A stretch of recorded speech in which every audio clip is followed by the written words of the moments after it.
باپ کے پہ غیرت کھاؤں، اپنے بچے پہ غیرت کھاؤں، اور جن کے صدقے یہ سارا کچھ مجھے ملا ہے اس محمد کریم کے نالین پر غیرت نہ کھاؤں میں انشاءاللہ۔ میں نے کبھی آپ یہ جو کر رہے ہیں نا، ہم نے یہ کبھی کب کیا؟ آج 15-16 سال لاہور میں آؤ گے، میں نہیں جاتا، بہت سارے ایسے ہیں برادری میں تو کہتے ہیں جی ہم تیرے یہ لگتے وہ لگتے ہیں، میں نے کہا میرا صرف وہ لگتا ہے جو میرے مصطفیٰ کا وہ جو حضور کا بیادب ہو، میرے محبوب اسلام کے گھرانے کا بیادب ہو، میرے آقا و مولا صلی اللہ علیہ وسلم کے صحابہ کا بیادب ہو، جو اولیاء کا بیادب ہو، علماء کا بیادب ہو، جو دین کا بیادب ہو، جو مصطفیٰ کے اسلام کا بیادب ہو، وہ ہمارا کچھ لگتا نہیں ہے۔ چٹے چوروں کو آنکھیں دکھا کے محمد عربی کا دین منوانے والے مدینے کے تاجدار کے لوگ یا فضل حق خیر آبادی ہوتے ہیں یا کفایت علی کافی ہوتے ہیں یا امام احمد رضا بریلوی ہوتے ہیں یا پیر علی شاہ گولڑی جو فقیر ہیں چٹائی پر بیٹھے، انگریز آتا ہے پیر علی شاہ صاحب کے پاس تو دیکھا تو آپ پتھر پہ بیٹھے اپنا گولڈا سنگھ سے پیچھے جا کے آپ کی جہاں حضور اعلیٰ عبادت کرتے تھے وہ جگہ وہاں پتھر پہ بیٹھتے تھے، وہاں مسجد بھی گولڈا سنگھ سے پیچھے گاؤں جو ہے نا گاؤں گولڈا سنگھ وہاں بھی دیہات کا جگہ وہاں بیٹھتے تو وہ انگریز نے آپ کو دیکھا تصویر ہے، اس نے کہا یہ کیا ہے بابا یہ کیا ہے؟ آپ نے فرمایا چھوڑو اس کو، یہ بتاؤ یہ تمہارے پاس کیا ہے؟ یہ اس نے گن پکڑی تھی، آپ نے فرمایا یہ کیا ہے جو تیرے پاس ہے؟ اس نے گن اٹھائی، اس نے کہا یہ میری طاقت ہے۔ اس نے بابا کیسے؟ چڑیا تھی نا سامنے درخت پہ بیٹھی، اس نے فائر کھولا، چڑیا نیچے آ گئی، فائر لگا، اس نے کہا یہ ہے میری گن، یہ اس کی یہ طاقت ہے۔ پیر علی شاہ سے اٹھے، آپ نے اپنی جو تسبیح پڑھ رہے تو تسبیح آ کے جانور اس چڑیا کے اوپر پھیری، وہ زندہ ہو گئی۔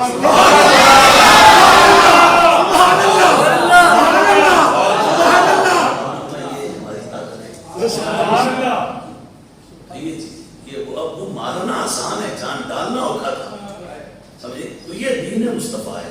بہرحال یہ حکمران ان کے آنکھوں میں آنکھ ڈال کے بات نہیں کر سکتے، ہمارے جیسے فقیر کو بھی کوئی دے جائے نا، ہمارے جیسے فقیر کو بھی تو ان کے سامنے کھڑے ہو کر اگر کوئی پڑھے گا نا یا ایھا الذین آمنوا لا تتخذوا الیہود والنصارى اولیاء بعضهم اولیاء، وہ ہم پڑھیں گے، وہ یہ نہیں پڑھیں گے، وہ تو آتا ہی نہیں، یہ ہم پڑھ کے سنائیں گے۔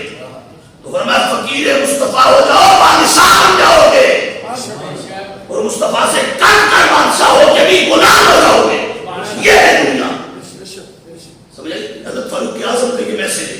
اور پھر جب حضور کے ہو جاؤ گے تو عمر کے پاس آتے ہیں، لوگ کہتے ہیں ہر سال نیل رکتا ہے تو ایک لڑکی لا کے دنیا میں کھڑا کرتے پھر چلتا ہے، فرمایا نہیں ہو، ایک لڑکی نہیں اب رکھنی۔ عمر نے 2 لائنیں لکھی، کہا جا کے دریا کو دکھاؤ ذرا، دریا کو دکھایا تو وہ دن آج تک پھر نیل نے کہا رکنا نہیں ہے، عمر ناراض ہو جائے گا۔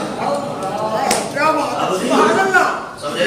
عمر کام کر رہے تھے گھر میں تو سورج بڑی تیز، بڑی تباست، بڑی حرارت گرمی سے چمک رہا تھا، عمر کام کر رہے تھے، خود کام کر رہے ہیں اپنے گھر سے، کام کرتے کرتے عمر کو گرمی محسوس، عمر نے ایسے گھور کے جو دیکھا نا سورج کو تو دن میں مدینے میں اندھیرا چھا گیا۔ صحابہ سارے دوڑتے آئے، فاروق اعظم رضی اللہ تعالیٰ عنہ امیر المومنین نے کہا عمر یہ کیا ہو گیا، قیامت تو نہیں آنے والی؟ عمر نے کہا نہیں قیامت نہیں آنے والی۔ عمر نے ذرا سورج کو آنکھ دکھائی،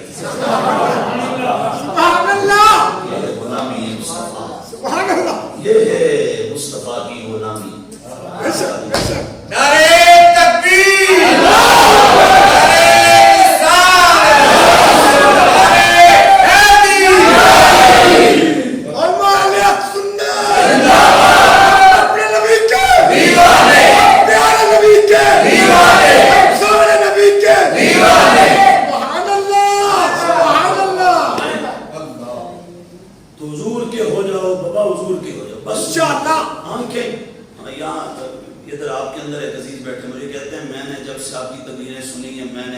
میرے جو رشتہ دار بد عقیدہ تھے ان کو چھوڑ دیا، میں نے کہا آپ نے اب چھوڑا ہے، ہم نے کب سے چھوڑا ہوا ہے؟ زمانہ تو تانے ہمیں بھی دیتا ہے کہ یہ کیسا بندہ ہے، یہ کیسا دین پڑھا ہے۔ میں نے کہا میں نے جو دین پڑھا ہے نا اس دین میں سگا بیٹا باپ کو تمانچہ مار کے کہتا ہے میرے نبی کے خلاف نہ بولو، میں غیرت مند ہوں، میں بے غیرت نہیں، میں ماں پہ غیرت کھاؤں، باپ کے غیرت پہ غیرت کھاؤں، اپنے بچے پہ غیرت کھاؤں، اور جن کے صدقے یہ سارا کچھ مجھے ملا ہے اس محمد کریم کے نالین پر غیرت رکھاؤں میں میں نے کبھی آپ یہ جو کر رہے ہیں نا، ہم نے یہ کبھی کب کا کیا؟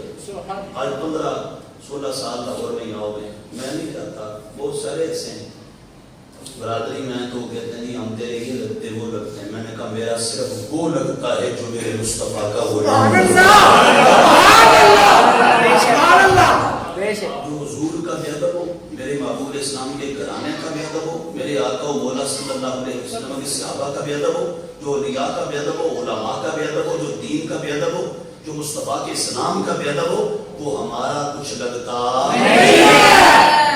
یہ عقیدہ رکھو، اس پہ پختہ ہو جاؤ۔ آج تانے زمانہ دے گا اور یہ تانے کل قیامت کو پھول بن جائیں گے، خوشبو ملے گی نظام معاشر۔